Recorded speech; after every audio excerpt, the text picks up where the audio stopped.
Estamos al aire con sesión legislativa con Cristian Guevara. Yo soy diputado electo por San Salvador, pero como ex periodista me gusta mantener contacto con la ciudadanía a través de programas de intercambio de opinión. Bueno, hoy tengo a una gran amiga y la tercera candidata más votada de todo el país. También es la mujer más joven en toda la historia del país en asumir una diputación.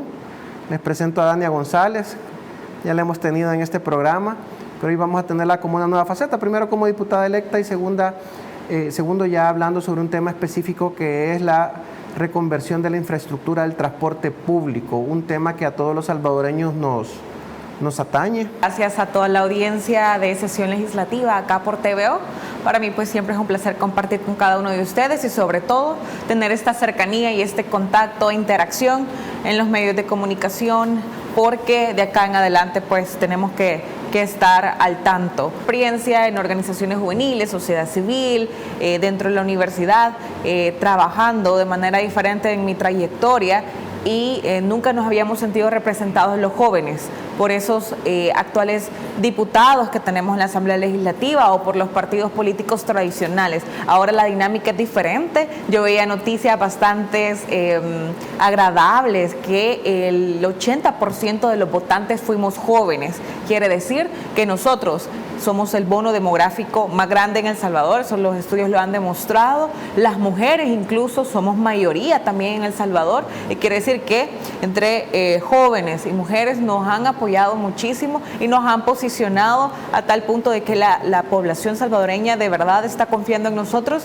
y esperan que nosotros no les fallemos, que nosotros estamos cansados, es que no se ha trabajado con las comunidades. De hecho, creo que los partidos tradicionales, luego de la derrota, han reconocido que la falta de cercanía con las comunidades ha sido lo que lo llevó a casi que a la muerte del partido político. Entonces, nuestro compromiso es con ustedes. Vamos a trabajar bastante dentro de mis propuestas, como ya las había presentado por este medio y distintas plataformas de redes sociales. Le apuesta al transporte público, a las mejoras del transporte público. Nosotros no podemos continuar teniendo una comisión, bueno, digamos que en el documento se llama Obras Públicas y Transporte, pero en la realidad y en la práctica es una comisión de subsidios y de condonar esas deudas que también llegan a la Asamblea Legislativa, y por eso nosotros vemos accidentes de tránsito. El día lunes me mandaban a mí también por Twitter una denuncia que los transportistas, bueno, los motoristas no respetan en su mayoría las señales de tránsito, o cuando hay tráfico de verdad es un caos, porque no importa si hacen infracciones a la ley, de igual forma la Asamblea Legislativa les está condonando estas multas. Y aparte, la Comisión de Subsidios, donde hay intereses encontrados de este señor diputado Carlos Reyes, que de hecho ahí anda viendo cómo arregla sus cuestiones con la Corte de Cuentas antes de que entremos nosotros, que lo único que ha mejorado ha sido el enriquecimiento que él ha tenido a través de propiedades. Tiene 113 propiedades, pero vemos que el sector del transporte no ha tenido ninguna mejora, y es por ese tipo de intereses. Ampliar más, digamos, ese maltrato que se sufre como usuario en el transporte público, la inseguridad con la que se siente, especialmente en las horas nocturnas. Bueno, en el caso de las mujeres, el acoso sexual, la violencia, ¿verdad?, de género que se ejerce dentro de las unidades. No por los motoristas en general, pero también hay otros usuarios que también tienen conductas machistas y agresivas en contra de las mujeres. Digamos, ¿cuál es el día a día de estar digamos, ahora que lo ven en perspectiva, en estar en estas unidades de transporte público, y qué cosas, digamos, es su apuesta para ir cambiando progresivamente? Bueno, fíjate que bien interesante, porque justamente el día de ayer yo estaba reunida con representantes del Organismo Multilateral de las Naciones Unidas, donde se lleva una campaña contra el acoso sexual de mujeres en los espacios públicos, específicamente en las paradas de buses y dentro del transporte público. Veíamos datos que los principales infractores, digamos, o las personas que hacen este tipo de acosos, en su mayoría son usuarios, no tanto los motoristas. son más los usuarios quienes de verdad, y yo he sufrido acoso sexual y son de las cosas que nosotros, bueno, las mujeres quizás no hablamos mucho porque culturalmente se ha normalizado esta situación, pero de verdad es bastante grave, que no nos sentimos seguras ni en las paradas de buses. A mí me contaban una dinámica, un proyecto que es bastante replicable a nivel nacional, y de hecho ya existe un paquete de reformas que nosotros podemos llevar a cabo. Ese paquete de reformas ya me lo entregaron, lo vamos a estudiar y de pronto lo vamos a comunicar a la población cuál será nuestra postura como bancada de Nuevas Ideas. Porque nosotros trabajamos en equipo. Sin embargo, en el primer encuentro que tuve con Naciones Unidas, veíamos el diseño de paradas de buses donde las mujeres nos sintamos seguras. Vimos una réplica y a ellas les pareció bastante bueno. No sé si recuerdan la parada de Surf City que se estuvo inaugurando la semana pasada, que son paradas de buses totalmente modernas, nuevas, donde sí uno se puede sentir segura. Y hablando en el tema ya del bus, del microbús y del bus, hay propuestas como poder otorgar los permisos dentro del BMT, luego de que el motorista, luego de que todo el personal, porque me decían que hay alrededor de 10,000 motoristas a nivel nacional, que todas estas personas puedan capacitarse, puedan ser sensibles ante esta situación y a que los usuarios puedan respetar a las mujeres dentro de las unidades del transporte. Una de ellas me decía, wow, de verdad, yo no sé qué haría si a mi hija le pasara una situación de acoso sexual dentro de la unidad del transporte, pero es porque hay medidas y cosas que no están reguladas actualmente porque simple y sencillamente no les ha importado dentro de la Asamblea Legislativa. Ya tienen el paquete de reformas y hasta la fecha pues aún no se les ha dado respuesta. Pues a mí ya me entregaron esos documentos, de hecho los vamos a estar dando seguimiento con ellos. Dentro de unas semanas también me voy a incorporar a una capacitación de seguridad vial, porque nosotros ya tenemos que llegar listos para la Asamblea Legislativa y va a ser un trabajo que nosotros vamos a hacer en conjunto, ya que existen fuentes de financiamiento y de cooperación internacional que todavía pues no se ha desembolsado por el simple hecho de que no se ha tomado en cuenta estas diferentes reformas. Otro paquete de reformas, por ejemplo, ya en el tema penal, las personas que cometan este tipo de delitos, cómo comprueba una mujer que se ha acosado sexualmente dentro de una unidad de transporte y ver cómo se toman este tipo de denuncias. Entonces, el tema del transporte público va más allá de una unidad de transporte, de si se le va a dar subsidio o no. Actualmente son de $200 a $400 la cuota de subsidio, independientemente si la unidad de transporte sale a trabajar o no, porque esos son los acuerdos y esa mafia que está dentro de la Asamblea Legislativa que no ha regulado. Ya lo ha dicho en reiteradas ocasiones nuestro ministro de Obras Públicas y Transporte, que se necesita regular y que se necesita colocar geolocalización para de verdad saber qué unidades del transporte sí merecen ese subsidio y cuáles no. Imagínate que no quisieron darle seguimiento a las reformas que traía Naciones Unidas con el tema de la seguridad de las mujeres dentro de las unidades del transporte, pero sí quieren prorrogar por 2 años más a todas aquellas unidades del transporte chatarra que ya no deberían de estar en circulación. Entonces ahí de verdad vemos que hay discrepancia entre los intereses de la población y los intereses de esas minorías y esas mafias que se encuentran dentro de la Asamblea Legislativa. Este señor Carlos Reyes, de verdad que creo que volvió a ser reelecto, que ni piense que va a volver a estar en una comisión de esas, que creo que ya ni se va a llamar así y que no va a ser una comisión de subsidios como ha sido todo este tiempo. Creo que han de estar bien preocupados y muestra de eso es de que ayer veíamos una foto circulando en las redes sociales con el presidente de la Corte de Cuentas. Es como un registro de todos los cambios que se han hecho al sistema en una auditoría, en cambio con papel no. Entonces yo creo que son de esas cosas que uno todavía tiene la duda de que si la institución está trabajando adecuadamente y si, digamos, un funcionario puede llegar a reunirse y pedir, por ejemplo, que se altere algo que, digamos, una investigación que esté en contra, una auditoría que no haya salido favorable. Otra de las cosas que he visto en el tema de transporte, que incluso hasta que yo que no veo el tema me lo han preguntado un par de veces, es me dice por qué no hacen una escuela para los motoristas. Yo creo que una escuela todavía se queda corto, porque creo que también ellos, los motoristas, están fuera de cualquier sistema, y cuando hablo de cualquier sistema es de seguridad social. Sí, no tienen. No tienen seguridad social. muchos no tienen como no es un empleo fijo, llamémosle así, no tienen acceso a créditos, a oportunidades financieras, simplemente porque es parte como del subempleo ser motorista. Es bien raro que una empresa del transporte tenga como toda la documentación de los que conducen en línea y que de alguna manera puedan decir estos son mis empleados. Veíamos que actualmente pues en su mayoría casi el 100% son hombres los motoristas. Creo que hace años, un par de años, veíamos el caso, que fue un caso que salió hasta en todos los medios porque era tan sorprendente que una mujer estuviera conduciendo un microbús. Entonces creo que esas cosas nosotros las vemos que no son normales y vemos el acoso que lo normalizamos en alguna medida cuando no debería de ser así. Y creo que nos hacía falta pues también verdadera representación de la mujer en los espacios de toma de decisión, en estos espacios de elección popular que gracias a nuevas ideas, gracias a la población que también ha confiado en nosotros, ahora vamos a estar dentro de este órgano tan importante tomando las decisiones. Considero que somos una nueva generación y las nuevas generaciones también. Nosotros vemos aspectos como esos.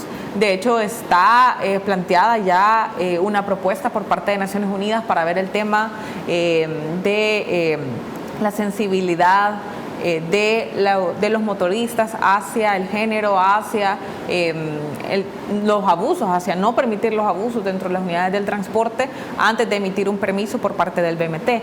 Entonces sí considero importante y sobre todo la construcción de todas estas propuestas que han sido con mujeres, porque a mí me estaban contando y a mí me parece bien interesante, donde no es una propuesta que venga directamente de un especialista en otro país o un especialista a nivel nacional o de Dania González, sino que estas propuestas, este paquete de propuestas se han construido con mujeres en diferentes partes del país, en comunidades. Ellas mismas, de hecho, me estaban diciendo que habían diseñado cómo veían la parada de bus.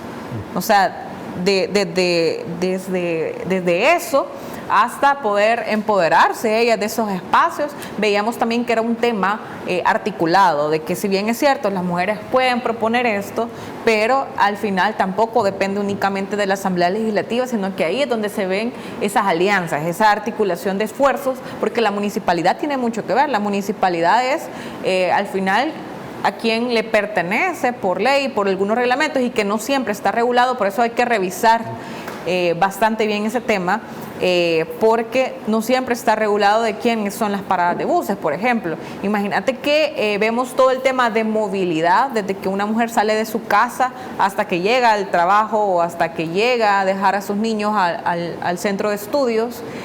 Pasa un recorrido donde hay muchas situaciones que no únicamente suceden dentro de una unidad del transporte, y las paradas de buses, pues hay buses que ni tienen paradas de buses, no, que paran en cualquier lugar, y eso es un gran desorden y no está regulado porque simple y sencillamente nunca les ha convenido, ¿verdad? Siempre en esta comisión únicamente se ha hablado de condonar las multas, de los subsidios, y ese condonamiento de multas la verdad es bastante grave. Ha cobrado la vida de miles de salvadoreños porque no les importa infringir la ley, porque al final saben de que la Asamblea Legislativa les va a perdonar esas multas. Entonces de verdad es bastante injusto. Yo de verdad no estoy de acuerdo con la prórroga de las unidades del transporte chatarra. De hecho, se debe de modernizar el transporte. Los costos en materia de salud son mucho más altos que si compramos unidades nuevas y transporte eléctrico en el país, a seguir invirtiendo en materia de salud pública para las enfermedades respiratorias. Si nosotros podemos eliminar esos buses que ya de verdad no sirven, buses chatarras que tienen más de 20 años en circulación, nos estamos ahorrando muchísimo dinero en temas de salud. Y de hecho, pues las enfermedades respiratorias son las número 1 consultadas a nivel nacional. Nosotros ponemos en riesgo nuestra salud, el medio ambiente, y son cosas que creo que sí podemos trabajar dentro de la Asamblea Legislativa, que también está vinculado al Plan Cuscatlán, que es el plan de gobierno. Ya también hemos platicado con el ministro Romeo sobre esto, hemos visto la gran diferencia entre hacer las cosas bien y lo que han venido haciendo los gobiernos anteriores, y si no, veamos el bypass que que se hizo Surf City, camino a Surf City, donde las paradas de buses pues modernas, la infraestructura vial también ha tenido bastantes cambios. El ministro todos los días veo que está inaugurando calles nuevas, calles diferentes, dignas también para la población, y son de las cosas que sí podemos dar nosotros ese paso dentro de la Asamblea Legislativa y apoyar estas iniciativas y vincularlas, pues, porque la municipalidad al final va a tener un gran rol, el Ejecutivo también, y va a depender de nosotros poder ordenar, porque creo que hay un gran desorden de leyes,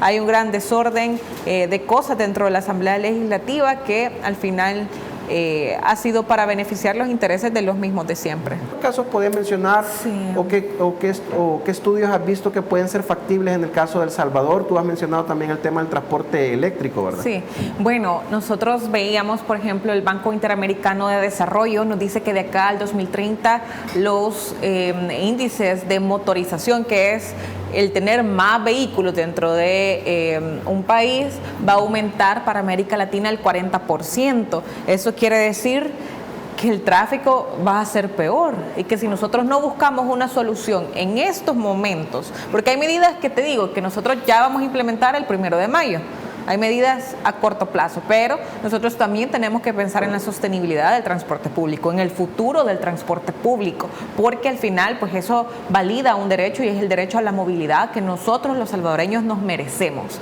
Este gobierno está impulsando grandes proyectos, de verdad, en gran magnitud, proyectos que incluso atraviesan fronteras, y eso es el Tren del Pacífico. Nosotros vemos que los estudios de factibilidad ya tienen un gran avance, pronto pues las instituciones indicadas lo van a dar a conocer a la población, pero el Tren del Pacífico va a ser una realidad y nos va a dar esa conectividad en la región de Centroamérica y en el futuro pues hasta México, y eso creo que va a alimentar esta necesidad que nosotros tenemos de la movilización, además que va a fortalecer lazos comerciales con otros países, con Asia, con Europa, y creo que es lo que nosotros necesitamos. Además, grandes proyectos como el aeropuerto que vamos a tener en el oriente del país, que van a generar muchísimas fuentes de empleo, la economía local va a crecer, las relaciones comerciales de igual forma, y creo que son esas visiones de país, visiones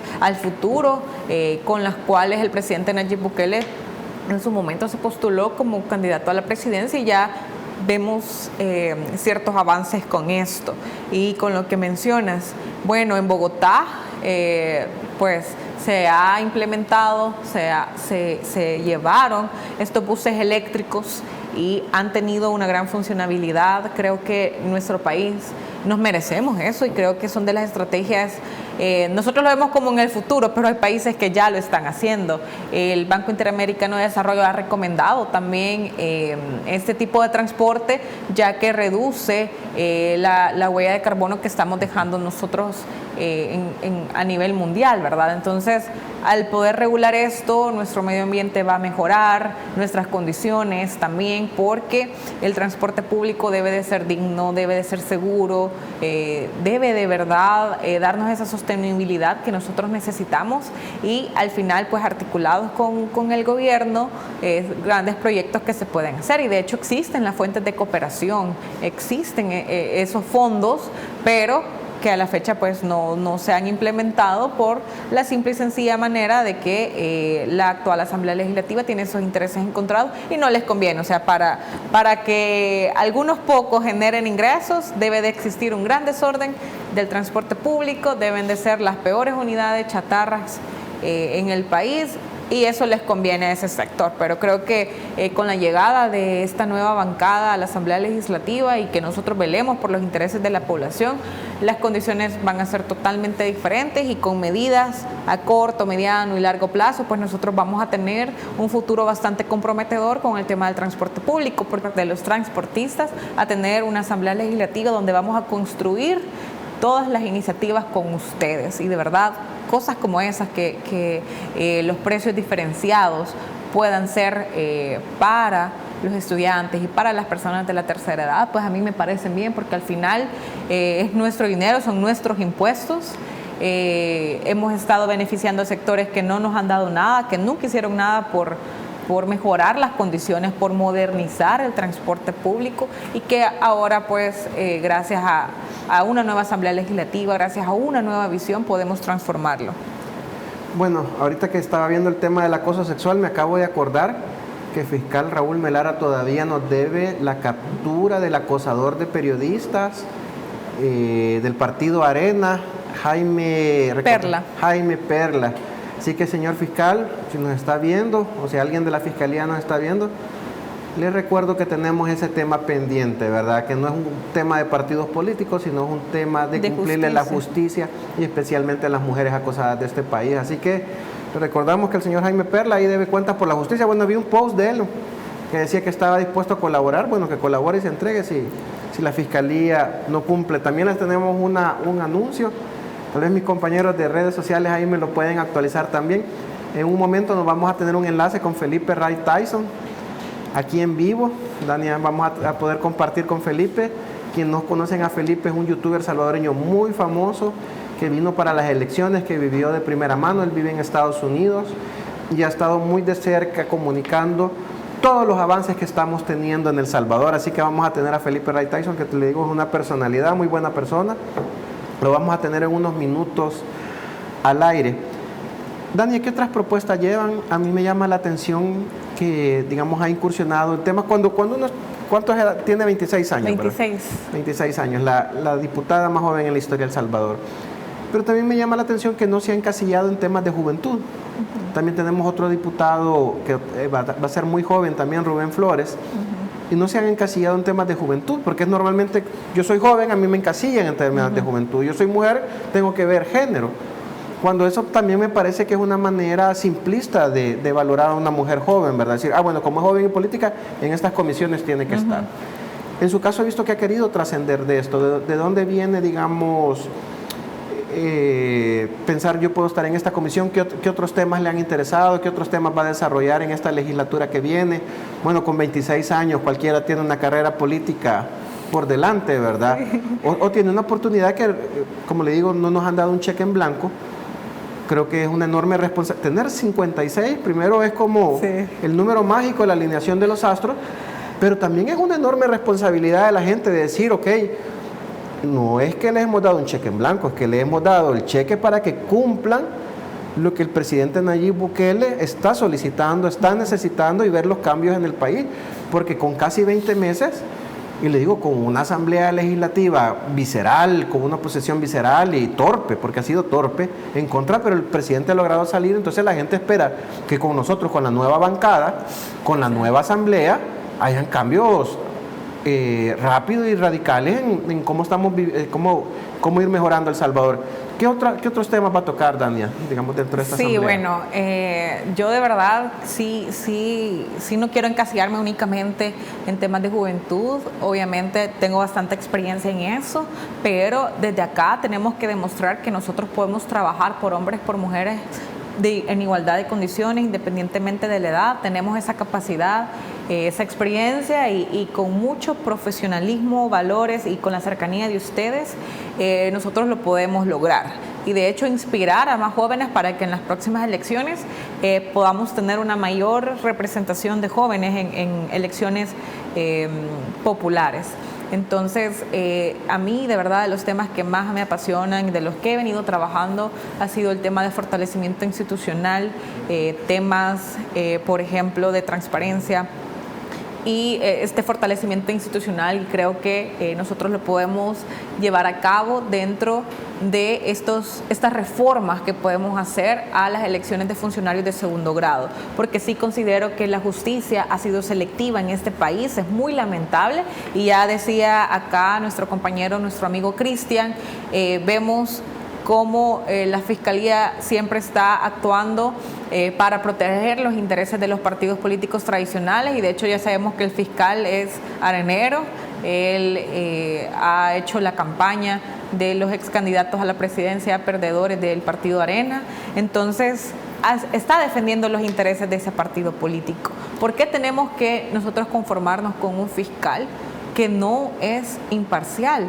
nosotros de verdad creo que para evitar tener un fiscal como el que tenemos, un procurador que es financista del FMLN, una sala de lo constitucional que responde a los intereses de Javier Simán y la NEP, de tener, es una corte de cuentas que ahí quien la puso ha sido Rodolfo Parker y que está velando y tratando de limpiar todos los archivos para que ellos salgan bien en una auditoría de corte de cuentas y no auditar a los alcaldes porque no lo hacen, y vemos que al gobierno sí lo están auditando, han tenido auditorías simultáneas permanentes dentro del Ministerio de Salud, dentro del Ministerio de Hacienda, y ellos son los que dicen que este gobierno no es transparente cuando vemos esos pesos y contrapesos a los que ellos dicen defender y la democracia y no sé qué, y al final son ellos quienes salen a tomarse un cafecito para ver cómo limpiar las cuentas pendientes que tienen con la justicia. Entonces, para evitar todo eso, considero bien oportuno que dentro del reglamento interior y dentro de la ley secundaria, desde la comisión